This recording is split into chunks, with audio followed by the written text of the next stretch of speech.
우리가 하는 건 뭐냐면은 농업에 관한 손해 사정인이다 이렇게 생각하시면 돼요.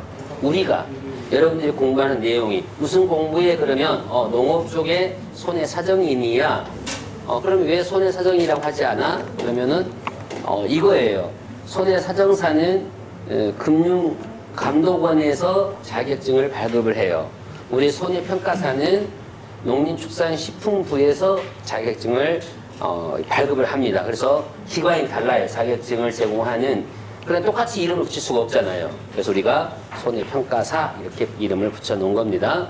그러면은 이 자격증에 대한 자부심은 손해사정사만큼 할 거냐 하는 문제인데 조금 떨어져요. 왜 떨어지는 거냐면 손해사정사는 3, 4년 걸려야 합격을 하고 평가사는 잘만 하면 1년에 딸 수 있는 거예요. 그러니까 사람들이 그걸 보고서 자격증이 약하다 생각하는 건데 절대 그렇지 않아요. 그분들은 그분 나름대로의 그쪽 업무에서 손해사정사를 하시는 거고 우리는 농업 분야에서 농업사정을 한다 하는 거니까 같은 개념인데 그러면 왜 우리가 낮추어져 있냐면 지금까지 제가 이랬는데 여러분들은 오해 아닙니까? 우리가 있기 이전에 손해평가사라는 자격증이 있기 이전에 손해사정법인들이 거의 이 손해평가 업무를 맡아왔어요. 그러니까 그들은 이 농업재보험이 2001년부터 시작이 되거든요. 이때까지 이 일들을 물론 손해사정사가 다 하는 건 아니에요. 손해사정사 일부가 하는데 그 소속된 일부가 이분들은 18년, 19년이라는 역사 동안에 많은 노하우가 쌓여 있겠죠. 근데 우리는 역사가 짧잖아요. 그러니까 뭐 이런 말이 비유가 될란가 모르지만 서당 때 3년이면은 풍어를 읊고 식당 집게 3년이면 라면을 끓는다 뭐 이런 말 있잖아요. 그런 것처럼 이들이 18년 동안 농업에 대한 평가 업무를 하다 보니까 익숙해지고 잘하고 있었던 거고 우리는 아직 낯설고 서툴잖아요. 공부는 해서 시험은 봤지만 자격증은 땄지만 낯설잖아요. 그래서 우리가 못해 보이는 거예요. 그것 때문에 약간 사정사들이 우리가 무시하는 경향이 있는데 우리가 무시받아야 될 이유가 없는 게 뭐냐면 그러면 국가에서 그렇게 해왔던 손해사정사들에게 계속 일을 맡기지 굳이 왜 따로 농업재보험 손해평가사를 만드느냐 하는 것이 중요한 거예요. 뭐가 필요했던 거냐면 농업에 대한 전문가가 필요했던 거예요. 전문가가 필요했던 거예요. 손해사정사들은 그들의 시험 과목이 농업과는 전혀 상관없는 과목들을 공부해왔죠. 그러니까 농업에 대해서는 전혀 모르는 분들이에요. 오랜 역사 속에 노하우 쌓여서 경험이 쌓여서 평가를 하는 거지 정말 농업적인 전문은 아니었다. 그럼 이제 바꿔서 입장을 여러분은 농업의 전문가인가? 아니잖아요. 아닌데 우리가 농업 과목 중에 바로 재배학을 공부를 해요. 비록 한 학기에 불과하지만 또 농업재보험에 대한 손해평가 이론과 실무를 2차를 공부를 하잖아요. 그러니까 그것을 한다는 가치, 그것을 우리 뭐라고 인정한다? 농업 전문가라고 해요. 그래서 손해사정사들도 1차는 면제해 주는데 2차는 시험 봐야 돼요. 그들도 이 자격증을 따려면 그 말은 뭐냐? 결국은 손해사정사들도 평가사가 하는 일을 하려면은 시험에 합격해야 한다라는 그런 전제를 하고 있고 그때 공부하는 게 이제 농업에 관한 손해평가 이론을 공부하게 되는 거죠. 그래서 그들이 어렵게 땄다고 해서 소중한 자격증이고 사실 쉬운 건 아닐 수 있는데 우리가 좀 쉽다고 해서 가벼운 거냐? 그건 아니다. 제가 볼 때는. 그럼 여러분들이 정말로 자부심을 가져도 될 거냐 하는 문제가 있을 거 아니에요. 일단 자부심 가지면 돼요. 어떤 분들은 이 자격증을 따가지고 조그마한 지역에 지역장을 맡았는데 플래카드를 아예 동네에다 걸었다 하더라고요. 얼마나 기뻤으면 그랬을까요? 아무튼 그런 정도의. 그런데 두 번째 이제 그것은 명예라고 보고 우리가 한낱 명예만을 위해서 공부하는 건 아니잖아요. 이제 거기에서 수반되는 경제적인 이익, 경제적인 수익 창출, 이게 문제 아닙니까? 아마 이래서 손해사정사들이 우리를 조금 낮추어 볼 수도 있어요. 사정사들이 뭐 다는 그렇지 않지만 대략 한 80만 정도를 기준으로 잡아요. 저희들이. 우리가 받을 수 있는 게 40에서 50. 아직은 60이 되지 않습니다. 이제 그럼 60을 왜 광고 냈느냐 하는 건데 앞으로의 희망사항이 이렇게 갔으면 왜냐하면 계속해서 평가수당이 올라가고 있으니까 언젠가는 이쪽으로 육박할 거라고 우리가 예상을 하는데 오랜 세월이 지난 뒤 육박하는 게 아니라 곧 돌아온다. 이 정도의 금액이 우리가 손해평가 업무를 어떻게 하느냐에 따라서 이것이 40에서 50에서 머물 건지 더 될 건지는 이제 우리가 전문성을 더 갖추게 되면 자동적으로 우리가 또 평가수당이 적으면 농민부한테 얘기할 수 있잖아요. 아니 손해사용사들은 80, 60 이상 받는다는데 왜 우리는 이렇게 적게 주냐? 우리가 못한 게 뭐가 있냐? 우리가 얼굴이 못생겼냐? 실력이 없냐? 그렇다고 해서 말빨이 안 되냐? 다 되는데 왜 돈을 적게 주냐? 이럴 수 있잖아요. 사실 안 되지만 그죠? 됩니까 다? 다 안 되죠? 안 되는 부분 있을 거 아니에요? 다 되는 거예요? 그럼 60을 받을 수 있어요. 그런데 이제 그렇게 해서 우리가 나름대로의 또 항상 모든 일은 약간의 조직이 필요하잖아요. 조직. 그 조직력은 인원이거든요. 거기 채워지면 조금 주장할 수 있다. 그럼 여러분들은 왜 올해 아니면 내년에 취득을 해야 되느냐 하는 건데요. 설명도 잘 들었지만 2,000명을 손해평가사를 2020년까지 확보를 하려고 농림부에서는 원래 계획을 했어요.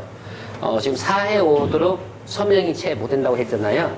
하여튼 2,000명에 이제 이게 주변 많이 알려져 있어요. 사실은 부산 아까 뭐 여러분 설명이 들었지만은 광주에 2군데에서 하고 실제 오프라인은 지금 여기 있고 그 다음에 어느 또 한 지역이 있어요. 4군데에서 강의를 하는데 제가 이제 3군데는 가고 한 군데는 강주, 동일한 강주 지역이니까 약간의 경쟁이잖아요. 같은 지역에서는 경쟁할 수 없으니 같이 이제 못 가는 거라 하고 있는데, 그래서 합격률을 보통 이렇게 부정적으로는 아니지만 걱정이 되니까 합격률이 너무 저조하다 하신 분들이 있을 거예요. 맞습니다. 저조했어요. 2018년도에는 6. 몇 %밖에 안 되니까. 그러면 이제 두 가지 생각하세요. 그러면 두 가지 생각하세요. 내가 도전해서 그 6%를 벽을 뚫겠다는 생각을 하셔야 되고, 또 하나는 그렇게 귀한 자격증을 생각하시면 돼요. 세 번째, 이게 소문이 나면, 이제 동네방네 소문이 나면은 많은 훌륭한, 여러분도 훌륭하지만, 나도 훌륭했고, 여러분도 훌륭하지만, 많은 인재들이 이제 평가서 하려고 시험을 볼 거란 말이에요. 소문이 나면. 보통 소문 나는 시기에 한 5년 걸리거든요. 그래서 이게 왜 빨리 소문이 안 났냐면 처음에는 조금 사실 저희들이 많은 돈을 못 벌었어요. 초기에는. 왜냐하면 손해사용사들이 워낙 많이 가지고 있어서 물량을. 근데 나중에 농림부가 자꾸 여울적으로 지원을 하는 입장이어서 일이 늘었을 거 아니에요. 그래서 이제 조금 뭐 많이 번 사람은 작년에 한 석 달 정도 일하면 한 3천 넘어요. 그 다음에 제가 뭐 이렇게 금액 말하기는 곤란한데 하여튼 왜냐면 평가수당은 좀 사람마다 차이가 있어요. 얼마만큼 일을 더 많이 했느냐 적겠느냐 또 차이가 있거든요. 같은 일당을 받는 게 아니고 시급제가 아니에요. 일을 좀 많이 한 사람은 좀 더 받고 또 개인적으로 일이 있어서 그날 일을 많이 못하면은 기본 수당만 받는 거라서 차이는 있기 때문에 A평가사 얼마 받았어 이렇게는 이건 질문은 의미가 없어요. 내가 적게 받으면 많이 받은 사람에게 막 부럽다 그럴 생각할 필요 없어요. 내가 부족해서 못 받은 거라 생각하셔야 됩니다. 그러니까 열심히 하시면 되는데 어쨌든 30일 기준으로 했을 때에 무조건 1,000만 원 넘겠죠. 1,000만 원 넘어요.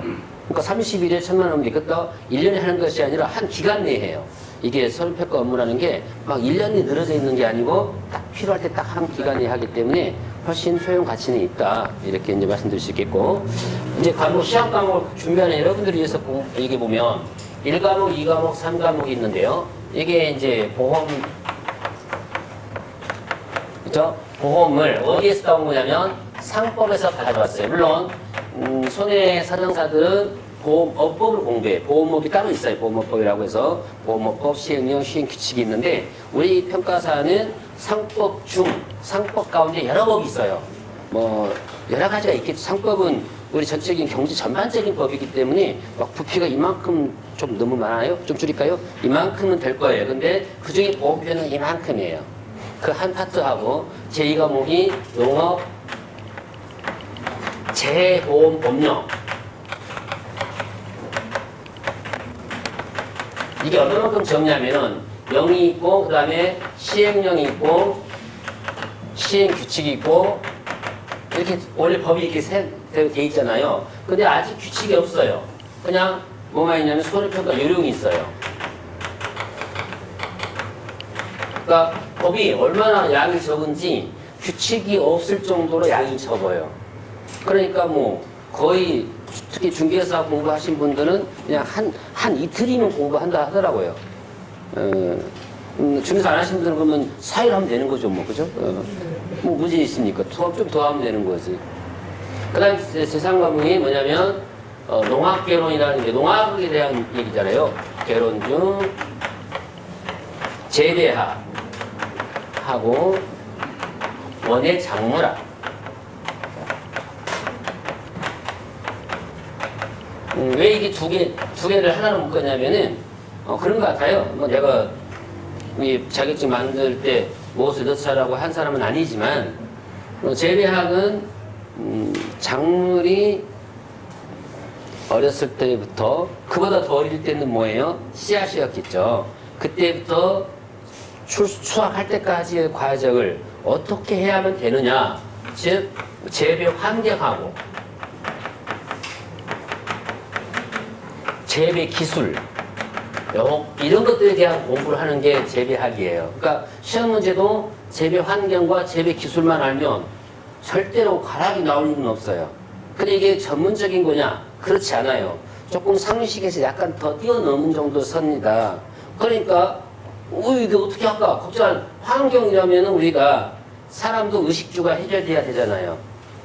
사람의 환경은 의식주죠. 아, 하나 빠졌네. 머니. 근데 머니는 있어야 의식주 해결되는 거니까. 전제를 깔아버린 거죠. 그냥 미스 해놓은 거예요. 의식주 속에는 돈이 들어있다.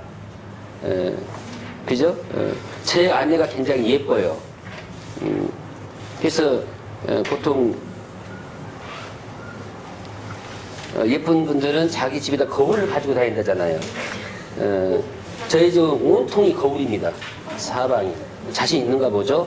그러면 사람들이 어떻게 생각하냐면 제가 돈이 많이 있거나 많이 버는 걸로 생각을 해요.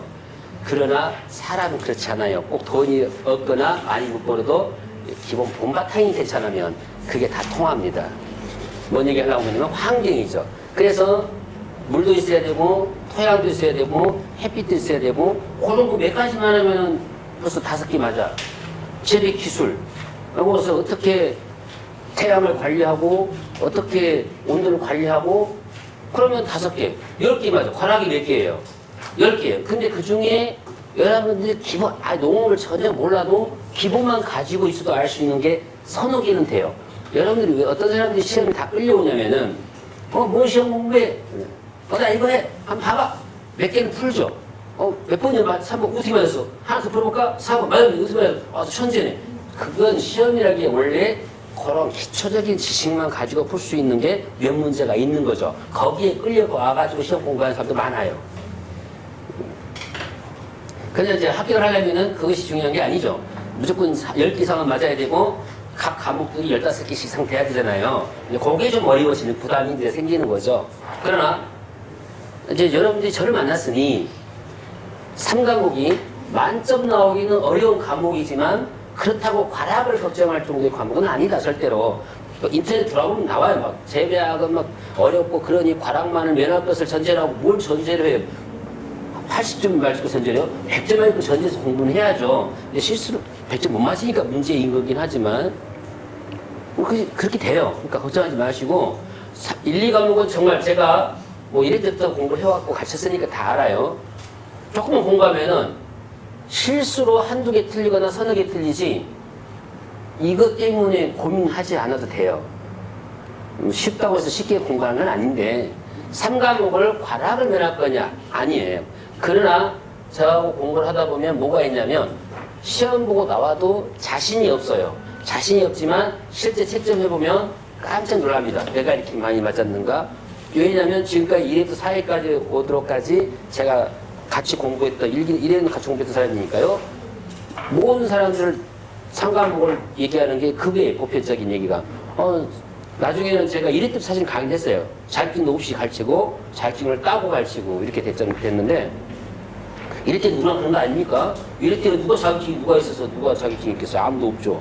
그러니까 학생 겸 강사 겸 수험생 겸 겸사겸사 해가지고 이제 된 사람인데 평가를 해보면은 재배하기 어려운 것처럼 생각되지만 막상 채점해 보면은 이렇게 점수가 잘 나왔네. 오히려 1, 2과목보다 더 나왔다는 사람도 많아요.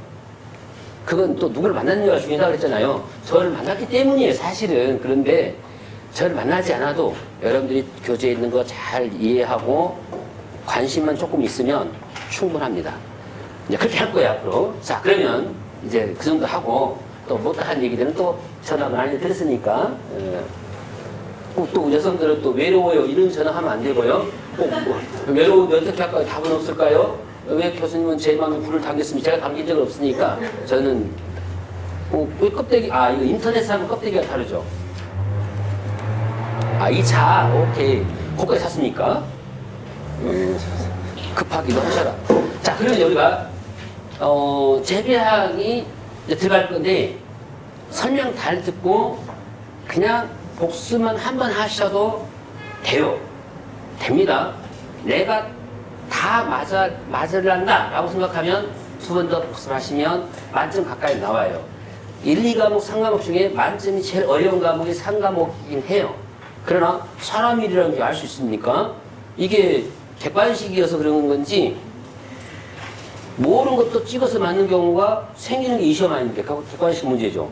실제 근다니까요. 한두 개 왔다 갔다 할 때는 정말 이게 신기하게 나는 포기하고 얘네 시험 하지 하고 찍어놨는데 그 찍은 것들이 몇 개 맞아가지고 패스된 경우가 많잖아요.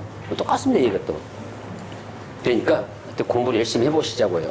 자, 재배의 기원과 현황 쪽에서는 뭐 자주 나오는 건 아니지만 한번 보도록 하죠. 책 펴셔요. 괜찮으니까. 지금 빌려서 보는 겁니까? 그럼 펴셔요. 361쪽. 361쪽이죠? 361.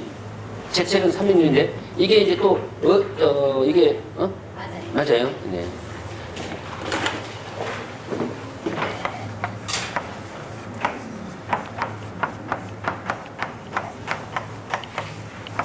재배.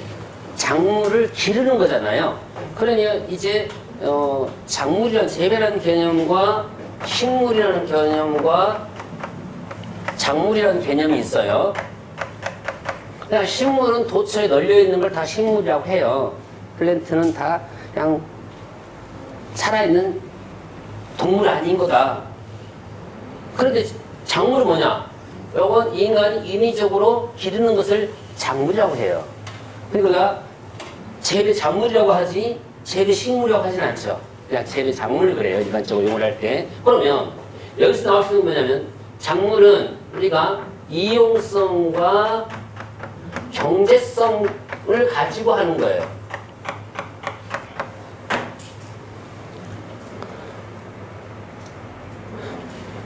육고기를 좋아하십니까? 채소를 좋아하십니까? 고기죠, 고기. 고기를 먹어야 맛이죠, 그죠? 그런데 채소를 재배를 하는데 우리가 일반적으로 이 파트가 뭐냐면 과수가 있고 그 다음에 채소가 있고 또 화해를 우리가 묶어서 뭐라고 그러냐면은 원예라고 불러요. 묶어서 그냥 원예. 그러니까 원예에다 아까 원예 작물학 그랬잖아요. 원예라는 말은 과수나 채소나 화해를 원예라고 불러요. 여러분들이 아는 과수야 뭐 많죠. 사과도 있고 배도 있고 그것들이 과수예요. 그럼 채소는 뭔가요? 채소는 베지터블. 이건 뭐예요? 보통 기준은 1년생이죠. 1년생이다 이렇게 보시면 되고 그러면 딸기도 토마토도 수박도 채소겠네요. 그럼 뭐예요? 그렇죠. 과채를 하죠. 왜 과채라고 하냐면은 채소인데 열매가 열리기 때문에 과채류인 거예요. 넓은 범위는 채소. 그 중에 과채. 뿌리 먹는 뭐 근채, 잎을 먹는 엽채 이렇게 되는 거예요. 그게 결국 채소였던 거죠. 그 다음에 화해야 뭐 화해는 우리가 잘 몰라도 돼요. 문제가 안 나오진 않아요. 그런데 내가 백날 얘기해도 모르는 것들이 계속 나오고 있고 여러분들은 아는데 내가 모르는 꽃이 너무 많아요. 그러니까 포기는 아니지만 화해까지 가면 캄팔롤라라는 꽃을 들어보셨습니까? 모르잖아요. 그러나 포인세티아는 들어봤겠네. 포인세티아는 그 맨드랍처럼 이렇게 잎이 막 빨간 거 몰라요. 그러니까 일단은 거기에 이제 만점이 걸려 있긴 해요. 화해까지 다 접근이 되면 거의 만점에 가깝게 나올 수 있어요. 근데 이제 화해는 워낙 범위 넓다 보니까 필요한 것만 공부할 겁니다. 이러한 작물들을 재배할 때 이용성과 경제성을 가지고 재배하기 때문에 어떤 단어가 나오면 되냐면 이것은 기형식물이다 라고 해요. 기형 알죠? 정상적이지 않는. 자, 원래 야생 사과나 야생 배는 특징이 뭐였어요? 야생 사과, 야생 배의 특징들은 뭘까요? 일단 잘죠. 단맛이 있을까요? 없죠. 왜냐하면 사람들의 선호도는 일단 달아야 되고 커야 되니까. 그러니까 이 품종을 개량할 때도 어떻게 개량해? 달고 크고 때깔도 예쁘게. 그러니까 때깔이 예뻐야 되기 때문에 농약을 사용하는 거예요. 소비자가 이게 참 딜레마예요. 농약은 싫어하는데 과일을 살 때는 때깔 좋고 그런 것만 사는 거예요. 그러면 재배하는 사람에서 미치는 거죠. 소비자가 원하는 때깔 좋은 걸 만들려면 농약을 쳐야 되는데 소비자는 농약을 또 하지 말라는데 농약을 또 해야 하는데 그러니까 어째요? 농약을 많이 해불고 소비자가 모르게 팔아버려. 농약을 안 했다고 거짓말해요. 모르죠. 못 봐서 이런 분도 계셔. 워낙 민감한 미갈가신 분들은 사과를 바삭 대먹었는데 농약! 이렇게 소리가 난다는 농약이 있는 그런가요? 그럼 우리가 농약을 어떻게 발견하느냐? 몇 개 샘플을 랜덤으로 조사했더니 농약성분이 검출된 거예요. 그러니까 뭐 친환경 재배를 해서 급식을 했는데 재수가 없어서 걸렸다. 아니, 재수가 없어서 걸린 게 아니라니까요. 그냥 다 농약이 있었던 건데 그 회사 제품을 랜덤으로 하다 보니까 걸린 거고 거기에서 농약이 분석돼서 나온 거예요. 그러니까 뭐 거기다 제가 뭐 소비 문화까지 제가 소비자 단체도 아닌데 할 것은 없지만 그런 개념이다. 그래서 재배는 우리가 일종의 기형식물이다 하는 것이고요. 그러면 이러한 재배 작물들은 실제 야생성에서의 생활이 더 약하겠죠. 인간이 보호를 하기 때문에. 그러면 종자가 멀리 떨어져 나가는 걸 산포 능력이라 산포란 말은 막 스프레이처럼 흩어져 나가는 거예요. 그러면 인간이 재배하는 식물이 산포성이 더 강할까요? 야생이 강할까요? 그렇죠. 왜냐면 인간은 그것이 산포되면 예를 들면 귤을 키웠는데 벨라 그러니까 봉숭아 꽃이 틀어봤어요. 손 대자마자 톡 하고 노래 가수 있잖아요. 손 대면 톡 터질 것 같으면 거기 노래 가수. 거기서 벽체 다 털어나가면 어떻게 해요? 떨어 나감이 더 많고 수확하면 더 적을 거 아니에요. 그러니까 그런 능력이 약화되죠. 또 땅에 떨어져도 야생은 오랫동안 환경이 불량하면 잠을 자요. 그걸 휴면성이라고 그래요. 휴면. 잠을 자는데 그게 강해야 되죠. 야생은. 그래야 환경이 불량해서 계속 버티는데 우리가 인간이 재배하는 작물들은 그럴 필요가 없죠. 얼른 우리가 먹어주면 되는 거니까. 이런 것들이 나오니까 그건 쉽죠. 그래서 그건 쉬운 거니까 요것만 정리하나요. 작물, 인간이 재배하는 작물은 이용성과 견제성, 그 다음에 기형이라 하는 말이 있다. 그게 361쪽에 있는 내용의 전부예요. 넘어갈게요. 그러면 이제 여기에 삼각형인데 저는 뭐 잘 모르는 4개. 혹시 도형을 아시나요? 도형? 도형이 뭔가요? 이분 합격하시겠네. 선과 면이 이어진 거죠? 그럼 삼각형은 몇 개의 선이 있어야 되는 거예요? 3개면 있다야 되죠? 좋아요. 그림이 제가 좀 서툴죠? 삼각형은 삼각형인데 정삼각형 그리려고 했는데 정삼각형은 아닌 것 같죠? 아니어도 인물을 봅시다. 수량이 그 그림이 그거예요. 최대 이려면 유전성, 그 다음에 재배 환경,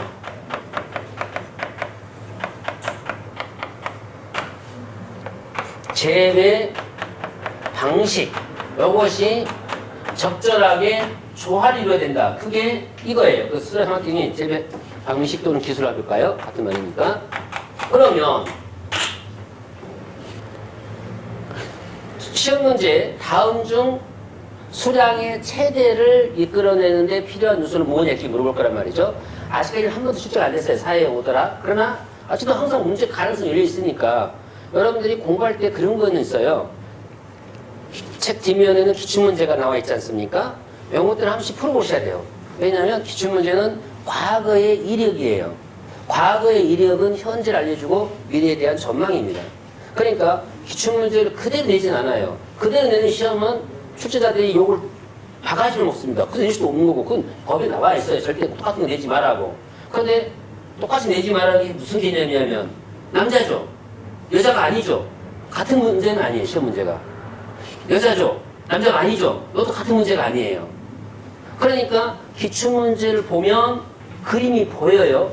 기출문제만 제대로 이해해도 절대 과락이 나왔다. 이건 공부를 안 하는 사람이에요.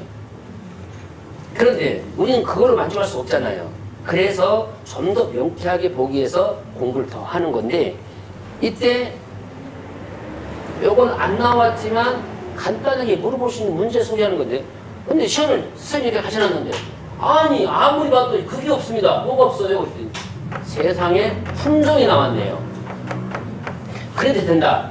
유전성을 없애고 품종을 대신 집어넣어도 품종, 재배 환경, 재배 기술 해도 수량의 3요소예요. 그러니까 유전성 대신 품종 쓴다. 그럼 이것은 사람으로 놓고 보도 마찬가지죠. 사람 좀 다를 수도 있겠네요. 우리는 사람은 수량을 최대로 뽑으려고 결혼하는 건 아니니까. 그죠? 그러나 어쨌든 간에 씨앗이 좋아야 되죠. 그죠?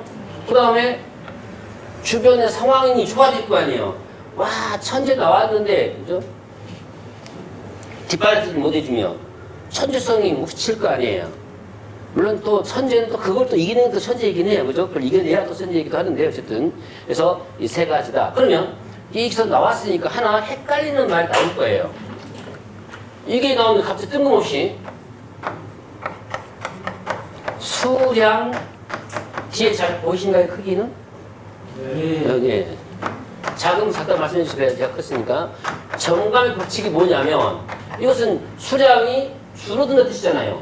수량은 늘어난다는 뜻 아닙니까? 최대 수량을 만들려면 이게 있어야 되는데 갑자기 시험 문제에는 수량 점감의 법칙이 나왔다. 그럼 이건 뭐냐면 나중에 또 설명할 때 기회가 있을 건데 이런 거죠. 아무리 좋은 환경, 좋은 씨앗, 좋은 기술을 계속 투여하고 또 필요한 영양분을 공급한다 하더라도 이게 한계점이 오겠죠. 어느 순간.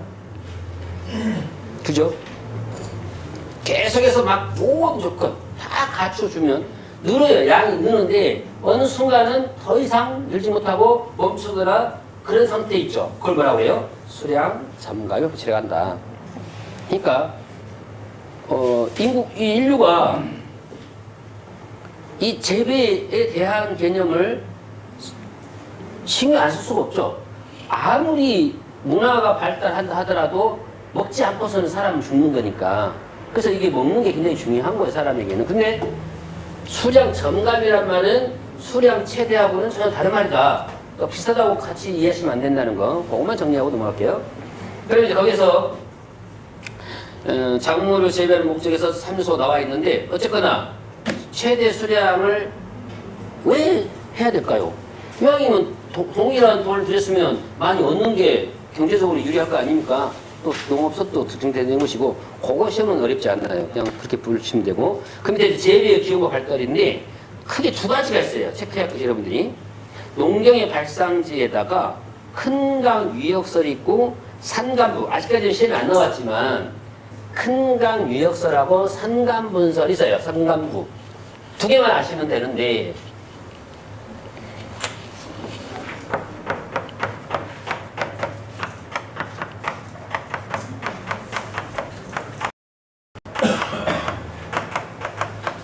캔볼도 그런 사람도 있고요. 캔볼에 이렇게도 읽은데 같은 말을 보고 아직까지 사람이 등장하거나 그러진 않았지만 어쨌든 큰강 요소를 출제하려면 사람 얘기를 안 할 수가 없어요.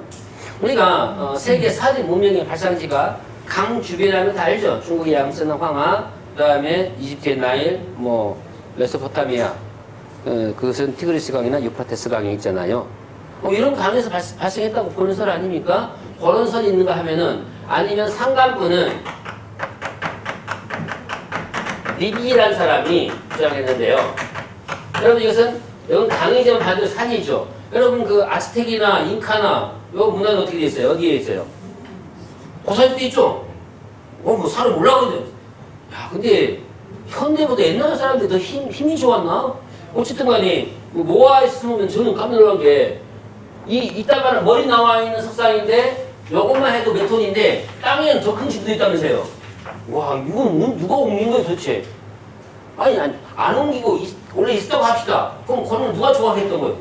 와, 실제 불가사의 그리고 있지 않습니까? 보면은. 그러니까 인간은 그럴 때 뭘 느낀다. 자기의 겸손함을 느껴야 돼요.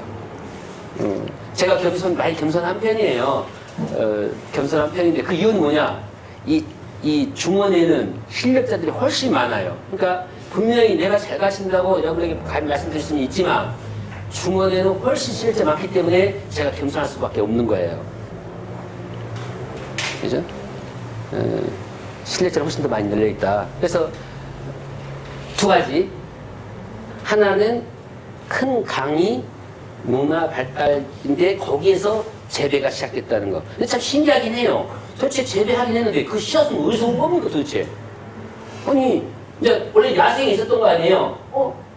사람이 야생에 있는 거 샀다가 먹다가 뭐 이렇게 던져놨는데 거기서 싹이 나온 거 아니에요? 그런 데서 재배가 발달한 거예요. 가축도 마찬가지죠. 가축도 처음부터 인간이 가축과 같이 살았던 거 아니지 않습니까? 이게 그럴 것 같아요. 배는 고픈데 또 나가라니까 성가시 얼마나 성가시겠어요? 둘이 친구 사이죠. 네. 그러면은 남자친구한테 야 돈 좀 벌라 그러면 기분 좋을 때 막 벌어올 거 아니에요. 근데 오늘 쉬고 싶으면 또 벌어오면 성가잖아요. 그럼 어때요? 통장에 있어서 꺼내 써. 그래야 그렇게까지 벌고 있긴 하죠. 예, 그래야 되죠. 예. 통장에 거 써 그래야 되는데 통장이 없으면 됩니까? 샀다가 끝나고 통장을 만들어야 될 거 아니에요. 가축이 시작되는 거예요. 그럴 때. 그러니까 그런 것들이 다 문화가 발전이 있는데, 그러면 이제 리비라는 사람이 하나는 더 할게요. 이 양반이 뭘 하겠냐면, 저도 잘 모르는 사람이에요. 근데 농업이 있는 사람이니까. 뭘 하겠냐면은 최소율의 법칙을 얘기했던 사람이에요. 이 사람이. 지금과 법칙을 한 세 가지 공부했네요.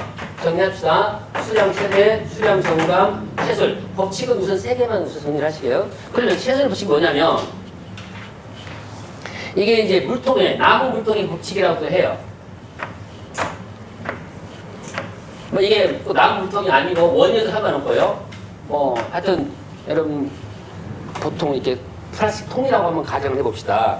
그러면 무작위로 구멍을 뚫어요. 높이는 이렇게 똑같이 일정도 푸는 겁니다. 그런데 구멍 높낮이는 다르단 말이에요. 구멍을 몇 개 뚫도 상관없이 뚫었다 합시다. 그러면 이게 최종적으로 A, B, C, D, E, F일 때 이 통 안에 있는 물은 어느 높이 선까지 머무르겠습니까?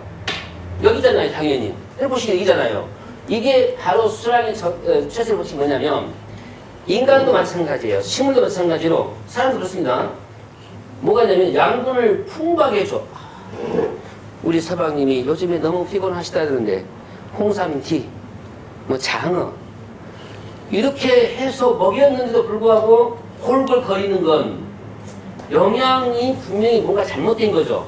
어디서 잘못된 거냐면 넘쳐나는 건 넘쳐서 흘러나가 버리는 거고 부족한 것 때문에 병이 걸려요. 특히 비타민제가 그렇잖아요. A, B, C, D가 E에서 각종 병들이 오잖아요. 거기에 부족하면 가장 적은 것에 영향을 받는 걸 한다? 최소율의 법칙을 한다. 누가 주장했다고요? 리비라는 사람이. 우리나라 사람은 아닌 거 아닐까? 최소한, 그죠? 그란 말이에요. 그래서 특히 우리 사람들이 비타민제가 그런 역할을 하는데, 비타민제가 넘치게 먹으면 다 빠져나가요. 부족한 게 무엇이냐가 중요하다. 그래서 특성 개인에 따라 좀 다르겠지만 이렇게 종합 비타민을 드시는 것도 무방하죠. 차라리 그냥 성가시니까 뭐가 부족한지 잘 모르니까 뭐 그런 것이 있는데 어쨌든 세 가지 법칙 수량, 점감, 수량 최대, 최솔 세 가지 중에 하나가 나올 가능성은 있다. 근데 아직까지 다 세 가지 다 출제되지는 않았어요. 나중에 이제 이 영양 성분이 무엇이냐 하는 것이 나왔지만 계속 가볼게요. 이렇게 해서 지금 정리된 게 거기 작물을 재배하는 목적까지 됐고 재배 기원과 발달까지 얘기했습니다. 363쪽으로 넘어와서 여기는 시험 내지 않아요. 낼 수도 없고 낼 수도 안 되는 분야예요. 363쪽은 안 해도 된다. 넘어가 볼게요. 원산지인데 기원인데 역시 원산지도 현재까지 한 번도 출제가 되지는 않았습니다. 원산지도. 그러나 몇 가지만 한번 정리를 해보죠. 혹여 모른다는 생각 때문에. 재배의 기원이라는 게 원산지예요. 그 원산지는 처음 어디서부터 나왔느냐? 체크만 한번 해보죠 뭐.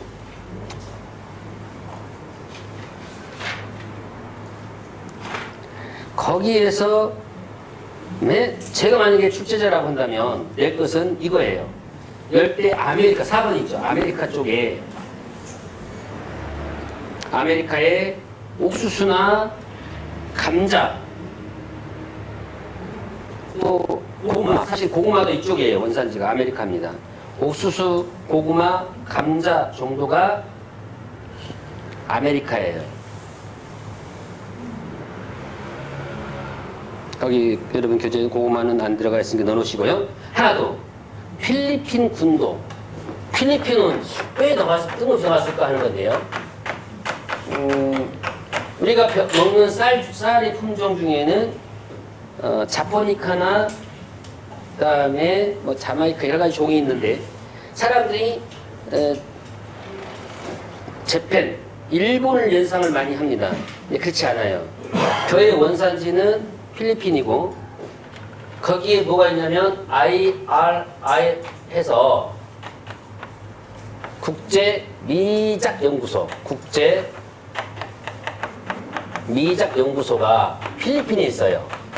그러니까 연상을 하면 돼요. 그러니까 고민하지 마시고 벼에 관한은 이쪽이다. 그래서 필리핀 군도의 벼다 국제미작연구소가 세계 최대 미작연구소가 필리핀에 가 있습니다. 거기가 주산지, 원산지니까 그래, 원산지니까. 그 정도면 끝이다. 그 다음에 325쪽에 식물의 지식분포 안 외워도 됩니다. 안 외워도 되고. 사실은 그래서 우리가 강의 듣는 건 이렇게 필요 없는 부분을 빨리 뺄 수 있으면 도움이 되니까 빼고 그런 거예요. 그 다음에 작물의 분화와 진화인데 이 과정을 생각하셔야 돼요. 과정이 어디 있냐면 넘겨보시면 표는 외우셔야 돼요. 거기 366쪽에 플러스 원 쪽에 작물의 분화 과정, 작물이 어떻게 분화가 되는가, 그건 한번 낼만 해요. 왜냐하면 우리가 재배학에서는 작물의 분화가 굉장히 중요하거든요.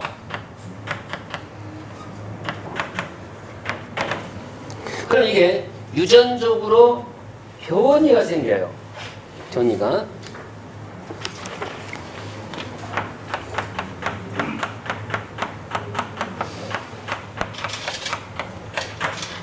참고로 뭐 될지 모르겠지만 변이는 다양해요. 환경적 변이도 있어요.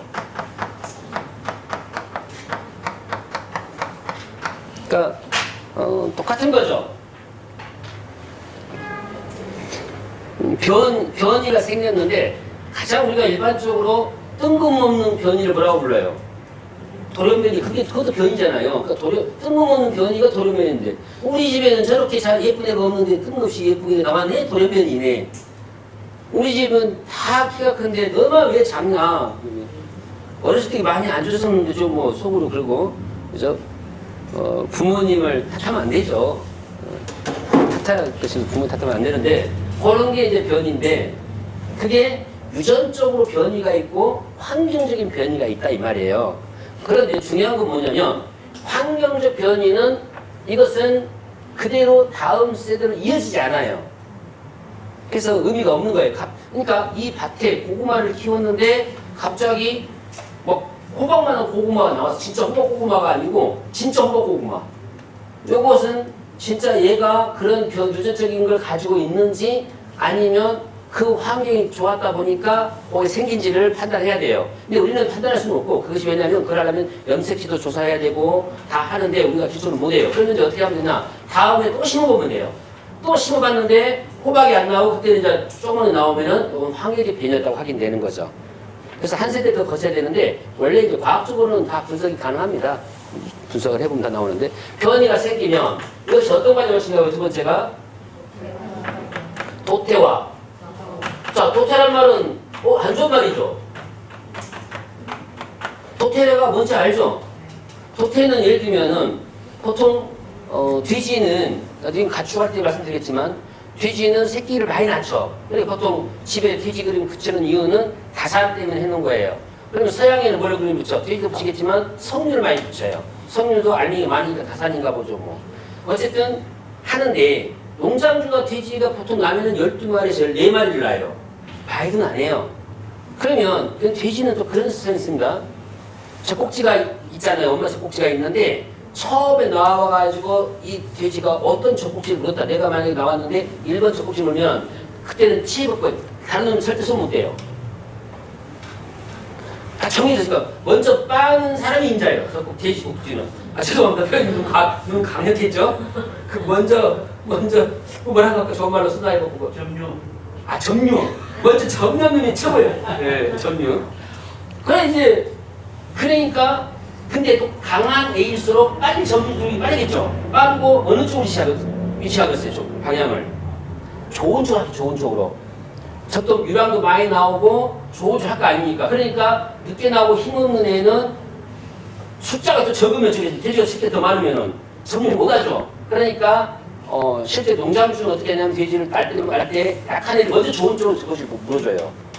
근데 강한 놈도 일단 점유를 못했다. 좋은 말이네요. 하여튼 그러면은 넘보지 않아. 자기들만의 룰. 그들만 정말 지키는 룰. 그 룰 어기면 이제 조직이 쓰면서 보는 거죠, 이제. 신기하죠? 돼지가요, 더러운 동물이 아니에요. 돼지가 뭐 더럽잖아요. 왜 더러운데 돼지가 더럽게 되냐면은, 원래 돼지도 충분한 공간을 주면은 자기 식당, 자기 뭐 잠자리 다 구별해서 하는데, 사람이 욕심에 말수를 많이 넣어놓고 공간이 좁으니까 째요. 얘네들도 많이 먹으니까 또 활동을 많이 하니까 많이 일을 볼 거 아니에요. 그러다가 상상해봐요. 처음에 이렇게 돼지가 됐습니다. 밥을 먹는데 넓으니까 잘 먹었어. 근데 주인 치워주는데 안 치워주니까 자꾸 너무나 되잖아요. 화장실 자꾸 밥 쪽으로 와. 그러다 몰래 밟았어, 모르고. 그거 어쩌니까? 처음에는 들어갈 거 아니에요, 돼지도. 근데 다음에 또 밟아. 그거 어쩌니까? 이제 아예 받고 다녀보죠. 누워보죠, 아예. 나 결정 되라고 포기. 그 돼지가 더러워진 거예요. 도태는 사라지는 거죠. 그런데 이 적응이라는 뭐예요? 그 변이가 그 환경에 딱 맞은 거예요. 그래서 재배학에서 어떤 간을 중의적인다? 적응성. 그럼 뭔 적응성이나? 병충해 적응성 또는 뭐라고 해요? 환경 적응성이 나올 거 아니에요. 그러면 그렇구나. 얘가 어떤 품종이 적응을 잘하는 거구나. 그러면 땅이 질컥거린 걸 습답이라고 그래. 습해 입었다. 그러면은 그 습답이 입은 그 곳에는 습해 강한 작물 심어야 되죠. 그러니까 습해 적응성이 있는 작물 심는다는 말을 맞는 걸로 생각하면 되죠. 그렇게 본다면 적응성의 단어가. 그 다음에 이제 적응했으면 어떻게 해야 돼요, 이것이? 순치, 길들여지는 거예요. 순화된다. 이때 순화는 길들여지는 겁니다. 길들여진다. 그러니까 순화 두 가지가 있죠. 우리가 국어수나 언어순화처럼 말을 예쁘고 곱게 하는 것도 순화지만 얘는 그 순화가 아니고 길들여진다. 우리가 야생말을 이렇게 사람 타기 쉽게 만드는 것들을 순화라 하잖아요. 그것이 바로 이 순치 순화예요. 그 다음에 이게 되면은 이걸 지켜야 될 거 아니에요. 그 지키는 걸 뭐라고 합니까? 격절, 격리, 고립. 같은 말이에요. 그러니까 어떤 걸 해도 상관없습니다. 격절을 내든 고립을 내든 격리를 내든 간에 상관없는데 이걸 이제 지키기 위해서 격리를 시켜요. 그러면 이 격리시킬 때 어떻게 시킨다? 유전적으로 하기도 하고 그 다음에 생리적으로 하기도 하고 또 환경적으로도 해요. 특히 환경을 생각해 볼까요? 이런 거잖아요. 종자로 쓸 곳을 한자 그대로 뭐예요? 채종이라고 해요. 최종포. 최종포는 종자로 이용할 것을 목적으로 재배한 포장, 필드라고 보면 됩니다. 최종포가 있는데 이 최종포는 외부적 환경과 단절된 곳이 많아요. 그 이유가 식물은 또 움직일 수 없잖아요. 스스로가. 근데 꽃필 처 되면 어떻습니까? 꽃가루가 와서 계속 암술머리를 건드리면 암술이 인내심을 가져. 난 저 남자는 절대 안 해. 내가 외롭고 죽고 말지 안 해. 근데 계속 10번째가 안 넘은 나무부터 계속 꽃가루가 날리니까 에라고 열어버려요. 그러면 어떻습니까? 이종 작종이 넘어와서 꽃가루에 섞여서 수분이 될 거 아니에요. 그러면 수정이 일어나서 씨앗이 나온단 말이에요. 이와 같이 지리적으로 멀리 뛰어놀 수가 있죠. 그것도 뭐다? 고립, 격절, 격리다. 유전적으로 다른 거가 섞이지 않도록 만들어주고도 마찬가지. 그래서 이 네 가지 과정을 순서로 묶을 거예요. 그러면 찾아서 쓰면 돼요. 넘어갈게요.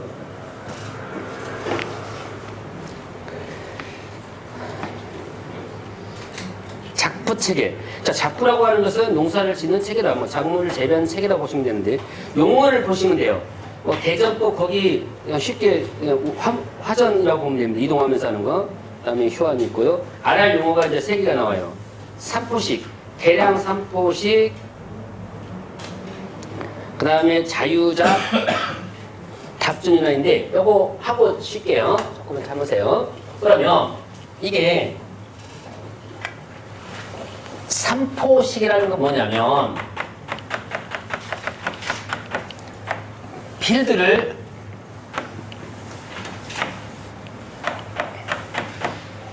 세 개로 나눠요. 나눠가지고 한 해는 A, B만 재배를 해요.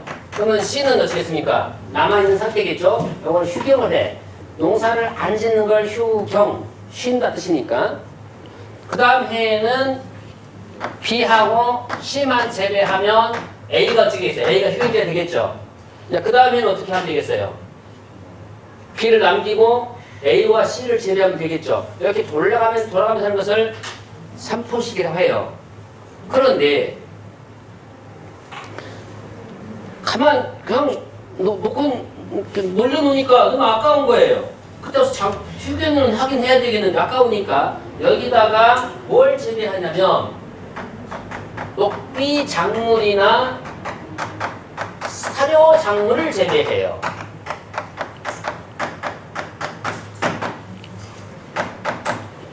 어느 한때 돌아가면서 녹비 작물이란 말은 원래 비료는 화학 비료죠. 화학 비료의 장점이 뭘까요? 장점이. 생각해 봅시다. 대량 손질 가능해. 그러니까 또 되고 또 뿌리기도 좋아. 휘 뿌리 좋아. 또 효과는 어째요? 그러니까 이 퇴비하고 화학 비료 차이를 한약과 양약으로 생각하면 아마 편할 겁니다. 화학비는 양약이에요. 서양약. 직방이죠? 근데 한약은 은근히 한다고 하면서요. 그럼 은근히 언제 올라오는 거예요? 먹어도 효과도 은 좋아. 그래도 진통제 하나 먹는 것이 최고죠? 보통 아프면은 진통제 먹지 마시고 뭘 이렇게 생각 어렵다. 그거 조제하는 것도 힘들어요. 차라리 진통제 하나 먹고 딱 잡으면 끝나는 거죠. 그런 것처럼 이 사료상 녹병물은 비료를 쓰기 위한 식물이에요. 그걸 재배해요. 그리고 이것이 농사 지을 시기가 오면은 갈아엎으면 되죠. 이 사체가 비료 된단 말이에요. 그러면서 또 뭐 사료작물은 가축의 먹이용으로 또 재배해요. 그러면 뿌리까지 뽑아가지고 가축 안 먹이니까 잘라가지고 먹이면 밑에 잔해물 남을 거 아니에요. 그것들이 결국 사료가 되지만 또 비료가 되기도 하겠죠. 이렇게 하는 걸 계량 삼포식이라고 해요. 여기 발전된 계량. 한번 계량했잖아요. 계량 삼포식으로 한다. 그런데 이렇게 하는 방법 외에 또 뭐가 있냐면 답전, 윤한. 윤한은 돌리기, 돌린다. 한자 답은 뭘 답이라고 할까요? 닷이 논이에요. 여기는 닷, 여기는 논. 논. 저는 다 그러니까 전다, 논밭 같은 그런 개념이죠. 이걸 윤환이니까 돌려가면서 하는 거예요. 이 말은 무슨 말이냐면 뭐 한두 해는 논으로 사용하다가 한두 해는 밭으로 사용해요. 그럼 작물도 바꿔야 되겠네요. 그죠? 당연하죠. 논으로 쓰려면 벼나 이런 걸 심어야지. 그죠? 밭을 쓰려면 또 다른 밭작물을 심어야 될 거 아니에요. 이렇게 바꾸게 되면 신기한 일이 벌어져요. 한 작물만 줄기차게 재배하면 혹시 아까 이게 고기 좋아한다고 했고 생선 좋아하세요? 그 회는? 그럼 뭘 좋아하세요? 둘이 만나면 곤란해져 보죠 이게. 여기도 고기, 여기도 고기. 근데 싸울 일은 없어. 뭐 먹을까 고민하는데 고기! 그럼 끝나. 미안해. 여기 얘는 뭐 좋아해? 고기? 회. 저도 회 좋아하는데. 자, 고기니까 고기는 항상 부족해. 그러면 동일한 작물을 계속 심으면은 이것이 필요한 영양분 계속 빨아먹고 싫어한 건 계속 남아있을 거 아니에요. 그런 영양분이 과다하게 남는 것도 손해, 부족한 것도 문제. 또 병충해나 풀리도 그래요.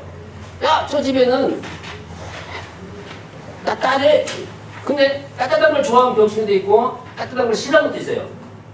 따뜻해? 그요? 좀 살아볼까 하고 잠시 또아를 두고 있는데 다음에도 똑같이 또 따뜻한 인거주니까 아예 쫙 깔아버리거든. 풀도 마찬가지. 풀도 물에서 자라는 풀이 있고 무태 자라는 풀이 있을 거 아니에요. 원래 그래 풀도 그래요. 그러니까 수생성이 있고 육식성이 있어요. 그러면 계속 똑같은 작물을 재배하면 똑같은 재배 환경이 있잖아요. 풀들도 그럴 거 아니에요. 저거 봐라. 작년에도 따뜻하니 빼빼 마른 건조한 표현이 좀 그러네. 뭘 쓸까요? 적절하게 잘 마른 상태. 뽀송뽀송한 땅이었는데 올해도 그럴 거라고 생각하고 있었더니 정말 그런 거예요. 그러면 병충해 갑자기 확 퍼져버리겠죠. 그래서 우리가 뭐라고 해요? 답전인을 하게 되면 어떤 효과를 기대하냐면 이어짓기를 연작이라고 해요. 연작. 나중에 공부하면 이거 연작인데 어떤 효과가 온다고요?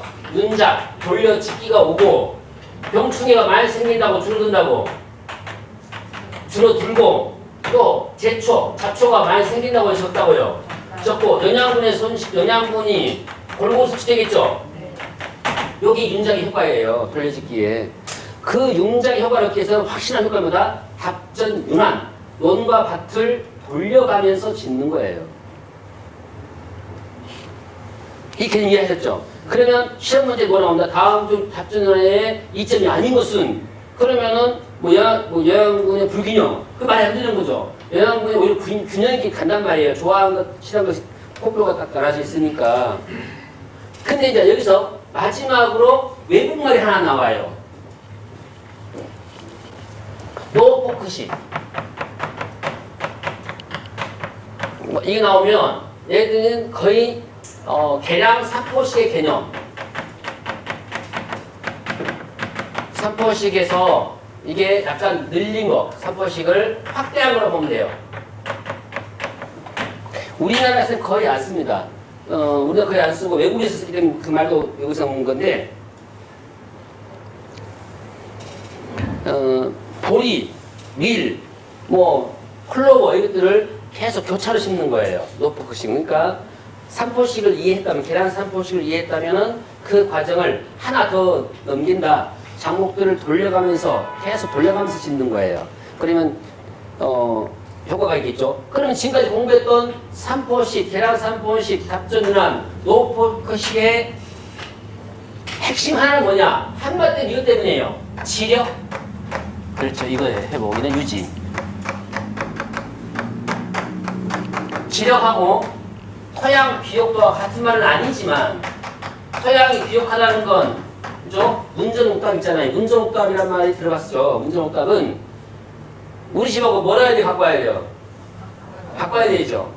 그러니까 좋은 땅은 집하고 가까워야 돼요. 일단 그래야 한 번 더 가보는 거 아닙니까? 토양 비옥도가 좋은 땅이다. 뭐 하려고 하는 거다? 지력 확보나 지력 유지나 증대시키는 게 목적이에요. 이 지금 방식들은 작부책에는 그러면 되는 거예요. 그래서 이제 그 답전 유형이 무엇인지를 알았다면 출제자가 어떻게 시험 문제를 변형해도 풀 수 있겠죠. 그렇죠? 그러면 만약에 양분의 이용도는 답전 유형이 훨씬 더 좋겠잖아요. 그런 것들. 그러니까 비료값도 줄일 수가 있어요. 똑같은 거 하나 사오면 둘이 부부 같이 먹으면 그죠? 좋잖아요. 배추김치를 좋아하면 하십니까? 이파리 먹습니까? 줄기 드십니까? 그렇죠? 여성들은 대부분 줄기 좋아하나? 저는 잎을 좋아해요. 그러니까 싸울 일이 없죠. 배추 한 포기 썰어놓으면 안에는 줄기나 줄창하게 줄기를 먹고 나는 맛있는 잎만 먹고 영양분도 훨씬 더 맛있는 거 많아요. 영양분들. 그럼 생선을 드시면 내장을 드십니까? 살 드십니까? 그러죠? 남편은요? 아, 결혼 안 하셨습니까? 아, 죄송합니다. 네, 물어봐야 되니까. 속 다음에 결혼 안 했으면, 안 했으면, 죄송합니다. 그러면 살모기 남편한테 내장 먹여야 되겠네요. 아, 물어보세요. 다음에, 뭔가 내장. 물어보세요. 혹시 생선을 뭘 좋아하십니까? 살 그런 거 하지 마시고. 아니, 뜨는데 살만 좋아하더라도 많이 벌면 돼, 돈을. 왜냐면, 한 번 사면 두 번 사면 되잖아요. 살만 먹는 거죠, 뭐. 아셨죠? 그런 거다. 자, 그러면 수정해 주시고, 아까 360쪽에 있는 유형관계에는 이렇게 찾는 거죠. 이게 서로 친한가 안 친한가는 교잡이냐 영시적인 건데, 참고만 해놓으세요. 타이틀만. 잠시 후에 작문의 분류부터 들어가도록 하겠습니다. 하겠습니다. 조금 많이 빠르더라도 몇 번 적응하면 금방 할 수 있어요. 그러니까 걱정하지 마시고.